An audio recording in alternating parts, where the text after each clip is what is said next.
Bonjour les amis, bienvenue dans cette nouvelle vidéo dans laquelle on va enchaîner dans la ligne de préparation au concours d'accès en première année des années préparatoires de l'École nationale supérieure d'art et de métier. Alors, on a déjà parlé dans une première de quelques situations que je vous ai choisies parmi les épreuves des années précédentes et je vais l'appeler comme dans un premier moment une première vidéo de préparation. Maintenant, on va continuer avec cette deuxième vidéo avec un niveau un peu plus que la précédente et comme ça, on va, dans l'espoir de vous donner l'essentiel des démarches parce qu'on va on va enrichir vos connaissances et vos démarches de réussir des situations qui vont être un peu plus difficiles chaque fois. Alors, je tiens tout d'abord à vous rappeler la spécificité des questions proposées dans ce type de concours. Alors, l'épreuve déroulera en 2 heures et le type des questions sont réparties en 2 catégories. Il y a d'abord les questions à réponse précise, ça veut dire que vous devez vous-même rédiger et donner la réponse par écrit, la réponse finale. Et cette réponse sera notée sur 2 points si elle est correcte ou bien sur 0 point. Pour la deuxième partie intitulée questions à choix multiples, cette fois-ci, vous n'avez qu'à cocher la bonne réponse, sauf que pour une réponse correcte, vous aurez 2 points, aucune réponse, 0 point, et plus d'une réponse ou bien une réponse fausse, moins 1 point. Voilà donc ce petit rappel. En ce qui me concerne, je vais enchaîner sur les situations que je vous ai choisies. Je tiens davantage à signaler que le contenu va être diffusé en langue française et ce pour vous donner un langage, un vocabulaire pour réussir tout éventuel examen oral dans cette école ou bien dans une autre école. Pour la question 1, la courbe représentative de la fonction p définie sur 0,1 par p de x égale x à la puissance 5 plus 3x à la puissance 3 plus 4x moins 5 coupe l'axe des abscisses en. Et voilà les items en 1 point, 2 points, 3 points, aucun point, aucune des 3 réponses. Alors, vous pouvez arrêter la vidéo pour faire votre recherche. Pour ma part, je vais donner la réponse, mais avant ça, je vais faire une lecture de la consigne. Alors, on peut traduire la phrase « coupe l'axe des abscisses », qui est en fait une expression qui s'installe dans un cadre géométrique, à un cadre algébrique, c'est-à-dire on peut traduire ceci par le nombre de solutions de l'équation f de x égale à 0, dans ce cas-là, de p de x égale à 0. Alors, je vais prendre un x, je vais fixer un x dans 0,1. Donc, par pensée logique, si on demande de montrer une relation dans un intervalle avec une quantification universelle, quelle que soit, donc on commence toujours par écrire soit x appartient à 0,1 et on travaille. Alors, si les choses, ça marche pour cet x arbitrairement choisi, alors la relation ou bien l'assertion, il est vrai pour tout x. Alors, pour un x dans 0,1, je vais poser la fonction f de x et je vais traduire ceci en f de x égale à 0. Et puis, je vais calculer f de 0, l'image de 0 et l'image de 1. Ce sont les bornes de l'intervalle en question. Notre fonction étant continue, puisqu'il s'agit d'une fonction polynomiale, elle est en plus dérivable, on en aura besoin un peu plus loin. Alors, donc, elle est continue, en particulier sur i. Et d'après le théorème des valeurs intermédiaires, il admet une solution dans l'intervalle 0,1. Alors, oui, pour une solution, la question d'unicité s'impose. Alors, on va dériver. On dérive cette fonction f', on trouve 5x à la puissance 4 plus 9x carré plus 4 que c'est en fait la somme de quantités qui sont strictement positives et donc la fonction il est strictement croissante et vous pouvez imaginer qu'une fonction s'annule en un point, elle est strictement positive, donc elle admet un unique point qui coupe l'axe des abscisses. Deuxième question, soit h défini sur R plus étoile par ln de la valeur absolue de l'exponentielle de x moins l'exponentielle de x. La question est de déterminer l'expression de la fonction réciproque.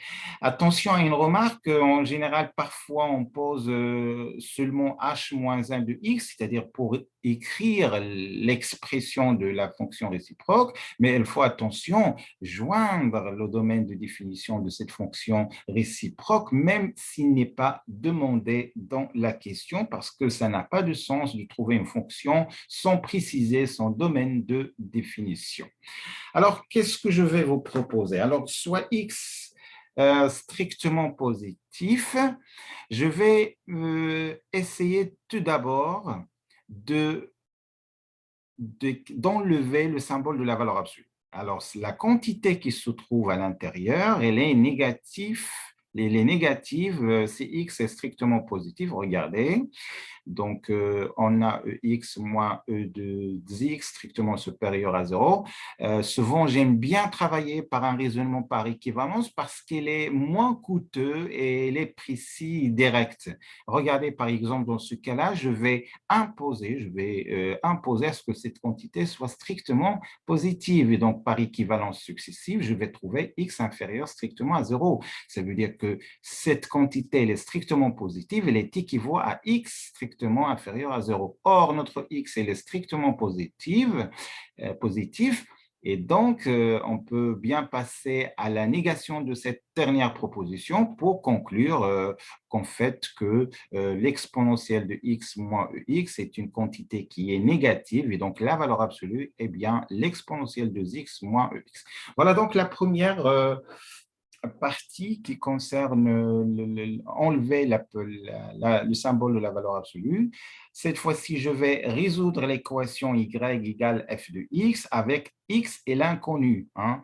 Et donc, qu'est-ce que je vais trouver? L'exponentielle de 2x moins l'exponentielle de x moins ey égale à 0. Et donc, si je pose t égale l'exponentielle de x, ceci va se traduire en une équation de second degré dont on connaît par la méthode classique de discriminant de trouver les deux solutions, les deux racines, puisque notre delta, dans ce cas-là, il est strictement positif, du fait que 1 est strictement positif, 4, l'exponentielle de y est strictement positif, et donc voilà les deux solutions.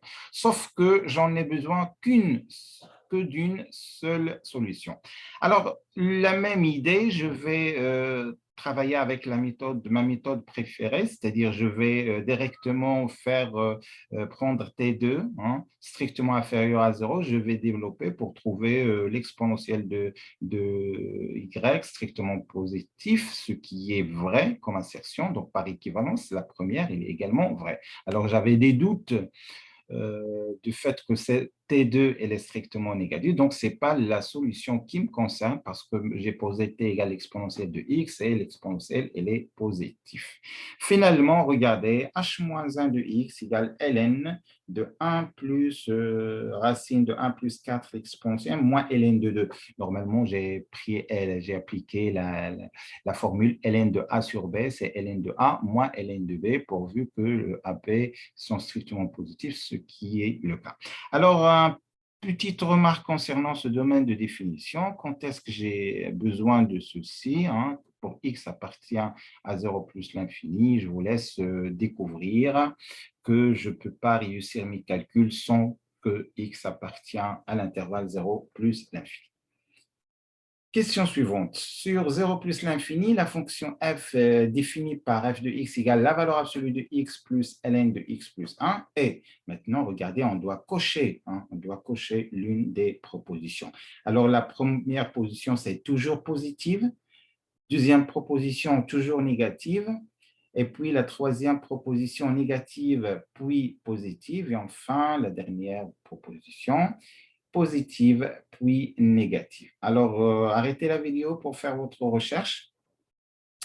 Alors, pour moi, je vais prendre un x appartient strictement strictement supérieur à 0. Alors, on a ln de x plus 1 est supérieur à 0, d'une part, et on sait que la valeur absolue de x est supérieure ou égale à 0. Donc, attention à votre langage mathématique. C'est toutefois vous êtes dans un examen oral, il faut bien parler précisément, distinguant. Quand est-ce qu'on peut dire c'est supérieur ou égal à 0? C'est strictement supérieur à 0. Par exemple, la somme d'une quantité positive et une quantité strictement positive, elle est strictement positive, ce qui nous donne comme bilan f est toujours positif. Question suivante, cette fois-ci, on va aller à l'espace. Alors, dans l'espace muni d'un repère orthonormé, on considère deux points, A et B, et soit S la sphère dont l'un des diamètres est le segment AB, le plan tangent à S au point C de coordonnées 1, 1, moins 1, et voilà, on doit cocher la bonne réponse, c'est-à-dire celle qui correspond à l'équation cartésienne d'un plan dans l'espace. Alors, qu'est-ce qu'on va faire? Je vous présente très rapidement cette astuce. Alors, j'ai fait un esquisse, en fait, un petit dessin pour montrer que cette ligne verticale représente le plan et oméga C, c'est le, disons, c'est le rayon du sphère. Alors, on peut déduire facilement que pour avoir un plan tangent, on devrait avoir une certaine orthogonalité, disons, perpendicularité, on est dans le plan. Et donc, oméga C, produit scalaire MC, devrait être égal à 0. Donc, c'est ce que j'ai fait. Alors, MC, oméga C égale à 0. Les coordonnées de vecteur MC sont respectivement x-1, y-1, z-1. Attention, ici, c'est z plus 1. Hein. C'est z plus 1 parce que les coordonnées sont 1. Les coordonnées du point C sont 1, 1 et moins 1. Et pour les coordonnées de x oméga, alors c'est le milieu, et donc c'est xa plus xb sur 2, ya plus yb sur 2, et ainsi de suite. Le code, c'est za plus zb sur 2. Finalement, un simple calcul me permet de conclure que 2x moins 3y plus 4z plus 5 est la bonne réponse. Question suivante, résoudre dans R l'équation cosinus 2x plus cosinus x moins 2 égale à 0. Alors, la résolution est demandée dans R d'une équation trigonométrique. Je vais prendre un x appartient à R. L'idée, c'est de remplacer cosinus 2x par 2 cos carré moins 1. Alors, je rappelle encore une fois que cosinus 2x, dans le cours, on peut la trouver sous forme de 3 formules. Soit cosinus carré de x moins sinus carré de x, soit 2 cosinus carré de x moins 1, soit 1 moins 2 sinus carré de x. Alors, pour garder l'homogénéité de l'équation, je vais bien évidemment choisir la formule qui contient le cosinus. Enfin, j'ai un trinôme, une équation de second degré, hein, tout en pesant t égale à cosinus de x. Les solutions sont immédiates, c'est 1 et moins 3 demi. Alors, je vais garder seulement 1 parce que moins 3 demi est inférieur à moins 1. N'oubliez pas que le cosinus, elle est toujours compris entre moins 1 et 1. Et donc, les solutions possibles, est bien 1. Et dire 1, ça veut dire que cosinus de 2k pi, hein, 2k pi égale à 1. Donc, à retenir également que cosinus de k pi égale à 1, cosinus 2k plus 1 pi égale à moins 1, ou de manière générale, cosinus k pi, c'est moins 1 à la puissance k. Finalement, les solutions sont de k pi, k appartient à z. Question suivante, peut-être la fonction n'est pas claire dans cette diapositive, mais on nous demande de montrer est-ce que la courbe admet une asymptote en plus l'infini, est-ce qu'elle admet une demi-tangente point x égale à e, ou bien une demi-tangente à droite verticale, ou bien aucune réponse. Alors, je me trouve face à quatre choix. Alors, qu'est-ce que je vais faire? Regardez les deux. Les deux ici, on en parle d'une tangente. Alors, il faut penser à travailler sur la ligne des tangentes plutôt que sur la ligne des asymptotes. Je ne sais pas si vous m'avez compris. S'il y avait par exemple un item qui demande les branches paraboliques, deux branches paraboliques, je vais commencer par chercher, par étudier les branches paraboliques. Mais ici, on a deux items qui parlent de la tangente, donc on va penser en termes de tangente. Et penser en termes de tangente, ça, qu'est-ce que je veux faire? Je vais calculer les limites quand x tend vers E. Alors, quand x tend vers E, ici, on a un petit problème. C'est qu'il faut bien distinguer les deux cas, soit E+, soit E-, parce qu'on on se trouve face à une forme, ce n'est pas une forme indéterminée, mais on se trouve avec un 0 au dénominateur et on peut s'assurer est-ce que c'est 0 plus ou bien c'est 0. Bon, parce que 1 plus ln de x, c'est 1 plus ln de E, c'est 1 plus 1, c'est 2, et donc c'est 2 sur 0. Et donc, si x strictement supérieur à E, ln, le dénominateur il est négatif, voilà, et donc quand x tend vers E, ça va me donner l'infini. Attention, il pourrait y avoir une erreur ici, parce que regardez, x supérieur à E, ça veut dire que cette quantité elle est positive, mais ici on a 1 moins ln, donc à corriger, c'est moins l'infini, mais ce qui me concerne de plus, c'est qu'il s'agit bien d'une demi-tangente, parce qu'on a calculé la limite à gauche, verticale ou bien à droite. Et je vais finir par la remarque, regardez, par exemple, si je calcule la limite quand x tend vers plus l'infini de f de x, je vais trouver qu'il est égal à une constante. Et dire une constante au voisinage de l'infini, ça veut dire qu'il s'agit bien d'une asymptote qui est horizontale d'équation y, équation cartésienne égale à y égale à 1 sur E. Question suivante, calculer la limite quand x tend vers 0 de la fonction l'exponentielle x carré moins cos x sur 2x carré. Alors, vous voyez qu'il s'agit d'une forme non homogène. D'une part, on a l'exponentielle et d'autre part, on a une fonction trigonométrique, le cosinus. Donc, il faut toujours revenir aux limites de référence. Mais tout d'abord, il faut remplacer. Peut-être que la limite, elle est directe à calculer. Effectivement, on a 0 sur 0, qui est une forme indéterminée. Alors, qu'est-ce que je vais faire? Regardez mon bricolage. J'ai ajouté et retranché le 1 tout simplement. Regardez, l'exponentielle x carré moins 1 plus 1 moins cosinus carré. Or, celle-là, ça ressemble à une limite classique de cours, l'exponentielle de delta moins 1 sur delta. Et l'autre, c'est 1 moins cosinus de delta sur delta carré quand delta tend vers 0 égale à 1 demi, ce qui me permet de passer à la limite tranquillement.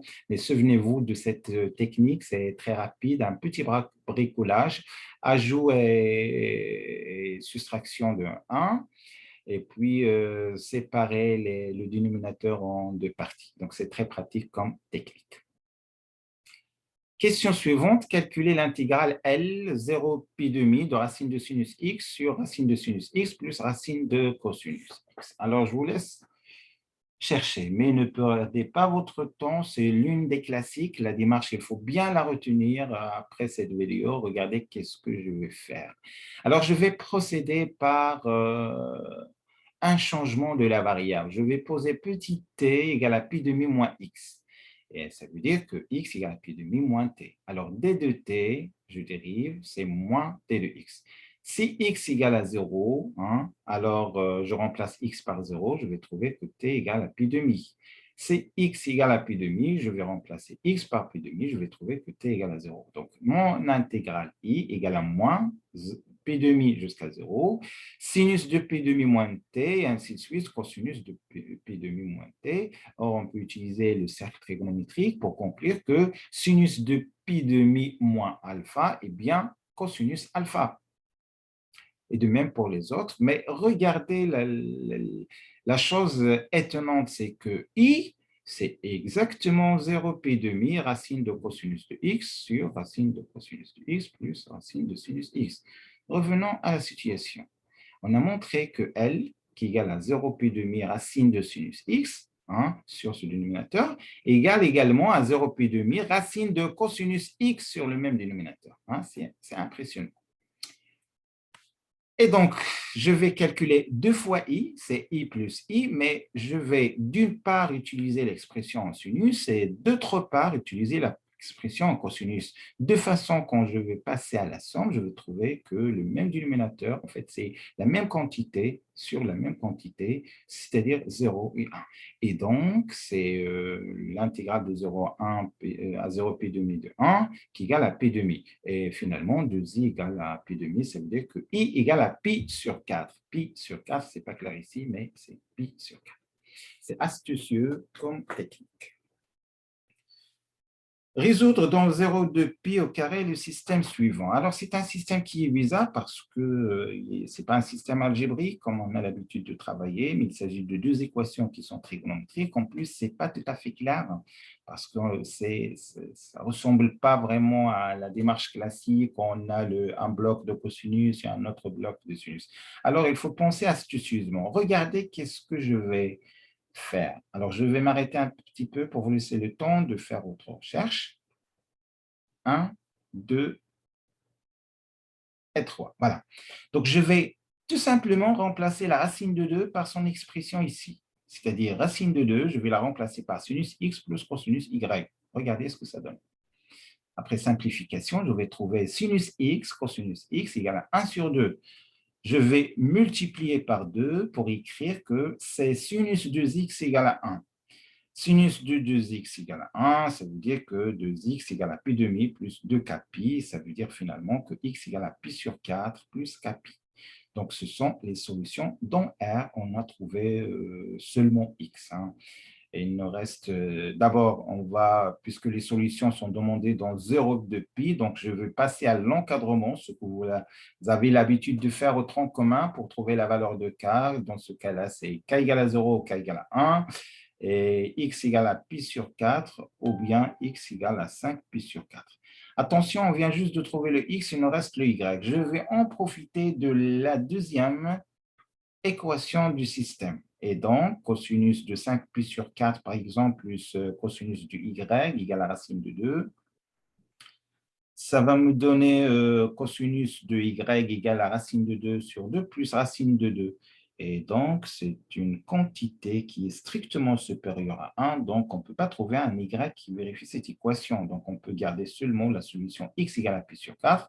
Finalement, on va trouver pi sur 4. Remarque, comme j'ai déjà signalé dans la vidéo précédente, toujours quand on nous demande une équation et on a trouvé les solutions, il faut faire un travail en retour, le travail réciproque qui va nous faciliter la tâche et nous donner la confiance qu'on a vraiment la bonne réponse. On remplace les solutions trouvées dans le système ou bien dans l'équation pour s'assurer qu'il s'agit bien de la bonne réponse.